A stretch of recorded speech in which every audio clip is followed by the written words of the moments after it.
और अब खबर उत्तराखंड से, जहां पर पहली बार 14,500 फीट ऊंचाई पर धार्मिक स्थल आदि कैलाश में अल्ट्रा मैराथन का आयोजन किया गया। 60 किलोमीटर लंबी अल्ट्रा रन आदि कैलाश से शुरू हुई।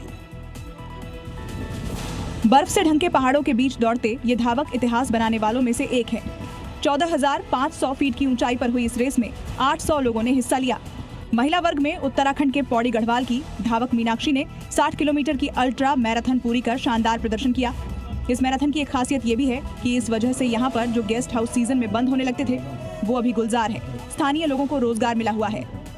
महाराष्ट्र सरकार में मंत्री नीतीश राणे ने एक बार फिर से विवादित बयान देकर सियासत को गरमा दिया है। उन्होंने कहा कि हरे साहब भूल गए हैं कि भारत हिंदू राष्ट्र है। अगर किसी ने हिंदू भाइयों की ओर तिरछी नजर से देखा तो तीसरी आंख खुल जाएगी। तो नीतीश राणे ने आगे कहा कि हिंदू राष्ट्र में सर्वधर्म संभाव की दुहाई नहीं दी जाएगी, बल्कि सबसे पहले हिंदुओं के हितों की रक्षा की जाएगी। राणे ने तीखे लहजे में कहा, कुछ लोग अपनी औकात से ज्यादा व्यवहार कर रहे हैं, हरे सांपों की तरह यहाँ पर फैल गए हैं, जो भूल गए कि ये हिंदू राष्ट्र है। बिहार में जारी चुनाव प्रचार के बीच यहां पर पुल धंसने की घटनाएं लगातार सामने आ रही हैं। एक मामला ठंडा नहीं होता, दूसरा सुर्खियों में आता है। देखिए कैसे हालात हैं। अररिया के बीजेपी सांसद प्रदीप कुमार सिंह के गांव कोआचार में 5 साल पहले 4 करोड़ से बने पुल का पाया धंस गया।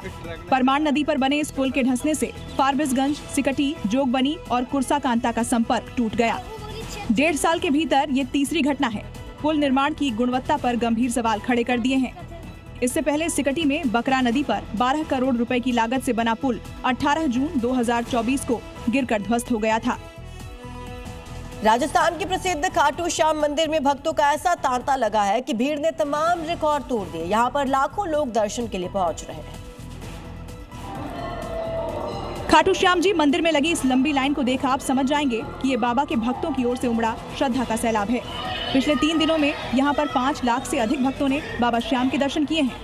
पूरे खाटू धाम में जय श्री श्याम, 3 बांधारी की जय, हारे के सहारे की जय के जयकारों से भक्ति का माहौल गूंज रहा है। भक्तों ने बाबा श्याम को खीर, चूरमा और केक का भोग लगाकर आशीर्वाद प्राप्त किया। हिमाचल प्रदेश की राजधानी शिमला में स्वच्छता वाले पोस्टर पर भगवान राम की तस्वीर को लेकर विवाद तेज हो गया और अब देवभूमि संघर्ष समिति ने चक्का जाम की चेतावनी जारी की। शिमला में नगर निगम के एक पोस्टर को लेकर विवाद खड़ा हो गया है। इस पोस्टर में भगवान श्री राम की तस्वीर को कूड़े के ढेर पर तीर चलाते हुए दिखाया गया था। देवभूमि संघर्ष समिति की शिकायत पर छोटा शिमला थाने में मामला दर्ज कर लिया गया है और पुलिस ने जांच शुरू कर दी है। देवभूमि संघर्ष समिति ने कहा कि अगर तेजी के साथ कार्रवाई नहीं हुई तो समिति शिमला में चक्का जाम करेगी। संघर्ष समिति हाईकोर्ट का भी रुख करेगी। याचिका दायर कर किसी भी तरह की सामग्री पर हिंदू धर्म के देवी देवताओं की तस्वीरों को इस्तेमाल पर रोक लगाने की मांग होगी।